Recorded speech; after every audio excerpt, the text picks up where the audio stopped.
செல்போனுக்கு கொடுக்கக்கூடிய மரியாதையை இன்னைக்கு பெத்த அம்மா அப்பாவுக்கு கொடுக்குறாங்களா? இன்னைக்குள்ள இளைஞர்கள் குழந்தைகள் நீங்க கேட்டு பாருங்க சார். ஹெட்செட்டை போட்டுட்டு பாட்டு போடுறீங்க.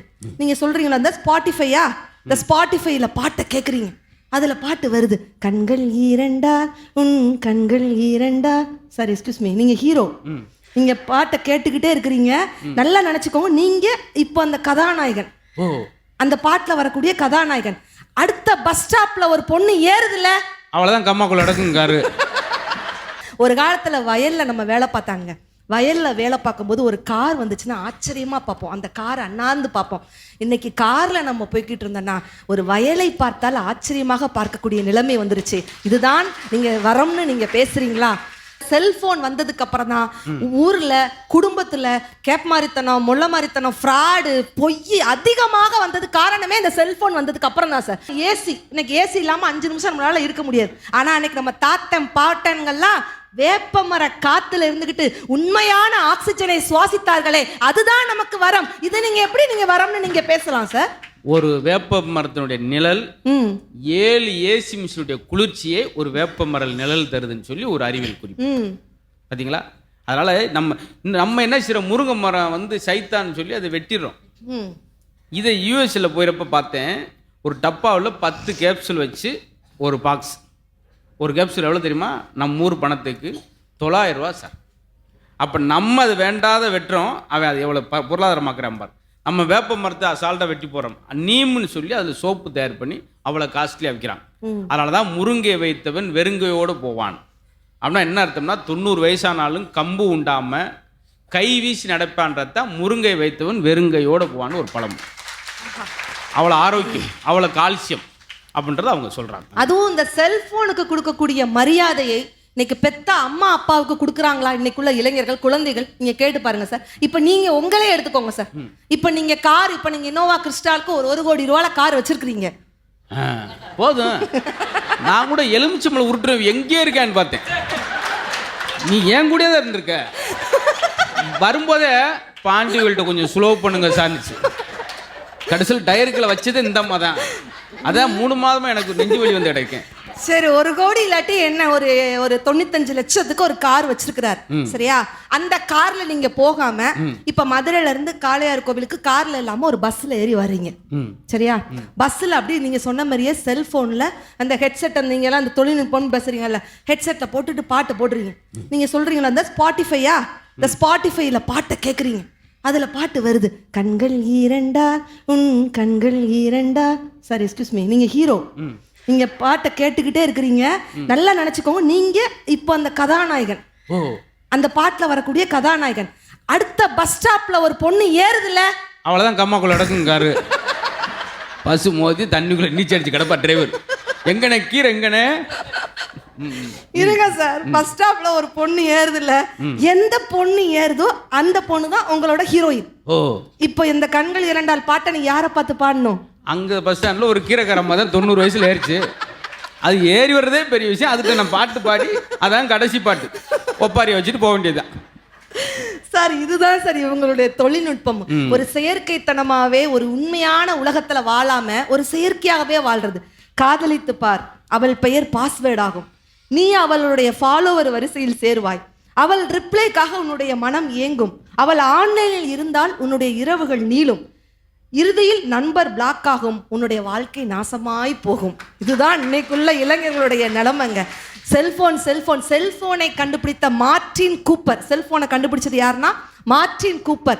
அந்த மார்டின் கூப்பரே என்ன சொல்லியிருக்கிறாருன்னா, ஒரு நாளைக்கு நான் செல்போனை 5 மணி நேரம் மட்டும் தான் பயன்படுத்துவேன். ஆனா நீங்க ஏன் இவ்வளவு தூரம் பயன்படுத்தி உங்க உடம்ப நீங்க கெடுத்துக்கிட்டீங்கன்னு சொல்லிட்டு செல்போனை கண்டுபிடித்த மார்டின் கூப்பரே சொல்லியிருக்கிறாருன்னா, எதிரில் இருக்கக்கூடிய அந்த 2 பேருக்கு தெரியவில்லையே, எங்களுதான் வேதனையான ஒரு விஷயமா இருக்குது சார்.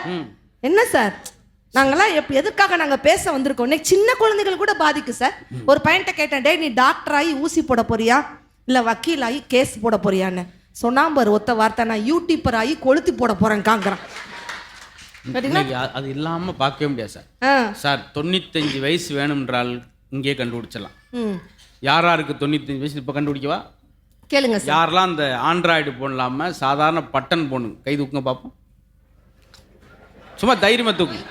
ரொம்ப கம்மி. எங்க அணியில தான் பாத்தீங்களா சார்?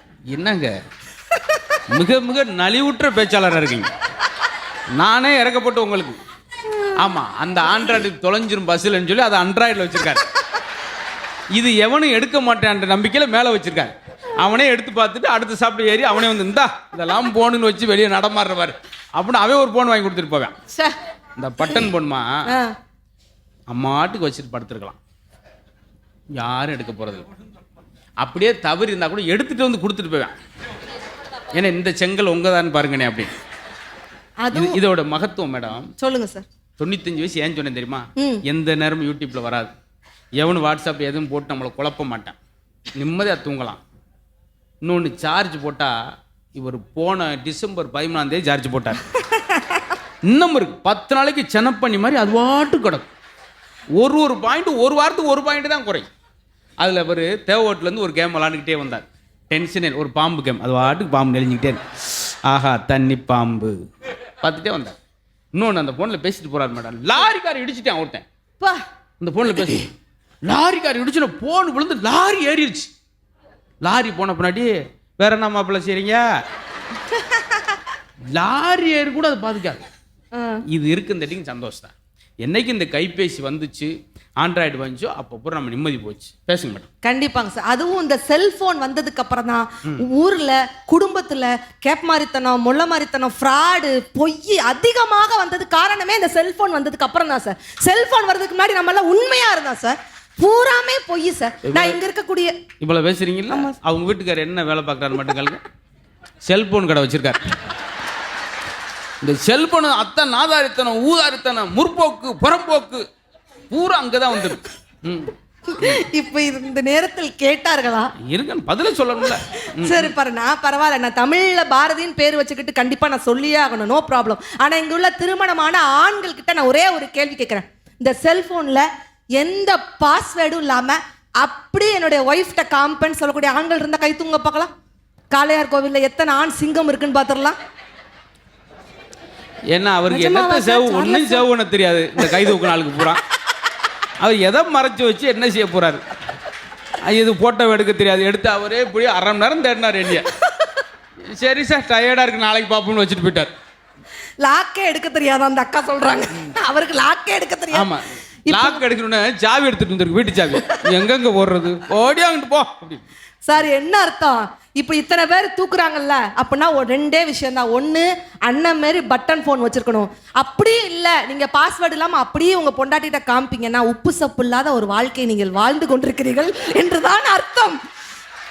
என்ன சார் அப்படின்னு நான் சொல்லலாம், அவங்க சொல்றாங்க. மேடம் நான்லாம் யார்ட்டையும் கோளாரே சொல்றதில்ல மேடம். ஒரே ஒருத்தர்கிட்ட சொன்னீங்க, ஏயா ஒரு 40 நிமிஷத்துக்கு மேலே ஃபோனில் பேசிக்கிட்டே இருந்தா மூளையை பாதிக்கும்.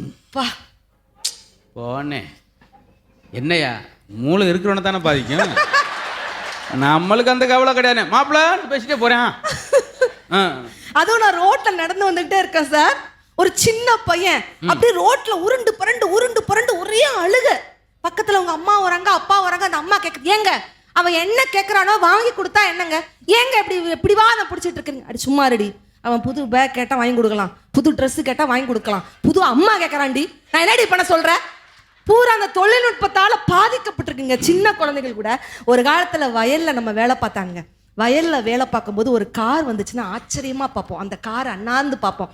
இன்னைக்கு கார்ல நம்ம போய்கிட்டு இருந்தோம்னா ஒரு வயலை பார்த்தால் ஆச்சரியமாக பார்க்கக்கூடிய நிலைமை வந்துருச்சு. இதுதான் நீங்க வரம்னு நீங்க பேசுறீங்களா? எங்க அன்றைக்கு வயதை பார்த்து வந்த மரியாதை இன்றைக்கு வசதியை பார்த்து வருகிறதே என்று சொன்னால் அது காரணம் உங்களுடைய தொழில்நுட்பம் இல்லையா? யோசிச்சு பாருங்க. ஆரோக்கியம், ஆடம்பரம் ரெண்டுத்துக்கும் என்ன வித்தியாசம்? நீங்க ஆரோக்கியமாக நீங்க வாழலாம் அப்படின்னா சைக்கிள்ல போனா போதுங்க. ஆடம்பரமாக வாழணும்னு நினைச்சாதான் கார் தேவைப்படும். அதுதான் உங்களுக்கு தொழில்நுட்பம். ஆடம்பரம் என்பது ஆடும் பம்பரம், அது எப்போது வேண்டுமானாலும் சாய்ந்து விடலாம்ங்கிறத மட்டும் நீங்க புரிஞ்சுக்கணும். ஒரே ஒரு விஷயத்தை மட்டும் நான் சொல்லி முடிச்சுக்கிட்டேன். இன்றைய தொழில்நுட்பம் பெரியவர்களிருந்து சின்ன குழந்தைகள் வரைக்கும் பாதிச்சிருக்கு. ஒரே ஒரு விஷயம், இன்றைக்கு 5 வயது குழந்தை கூட அந்த தொழில்நுட்பத்தால பாதிக்கப்பட்டிருக்கிறாங்கிறதுக்கு ஒரு சின்ன கவிதை ஒரு குழந்தை கண்ணீரோடு எழுது. பள்ளிக்கூடத்துல எவ்வளவு கஷ்டங்கள், அடிச்சு பிடிச்சு எழுப்புறாங்க, பல்ல விளக்க சொல்லி படுத்துறாங்க, ஆக்குன சோறு ஆறாம கூட வாயில வச்சு திணிக்கிறாங்க, உள்ள போடுற பனியன் வேற, டவுசருக்குள்ள ஜட்டி வேற, ஒண்ணுக்கு கூட போக தெரியாத எனக்கு 9 துணி மேலே எதுக்கு? காலுக்கு மேல உரைய மாட்டி பூட்ஸுக்குள்ள திணிக்கிறாங்க. வெப்ப சூடு தாங்காம தானே வியர்வை வந்தா சொரியிற நானே. தீப்பெட்டி சைஸ்ல வகுப்பறை அதுல 50 பேரை அடைக்கிறாங்க. அரை மணிக்கு ஒரு தரம் பாடம் நடத்தி 1000 சொல்லி கொடுக்குறாங்க. எத்தனை மணி நேரம் நான் உட்கார்ந்துருப்பேன்?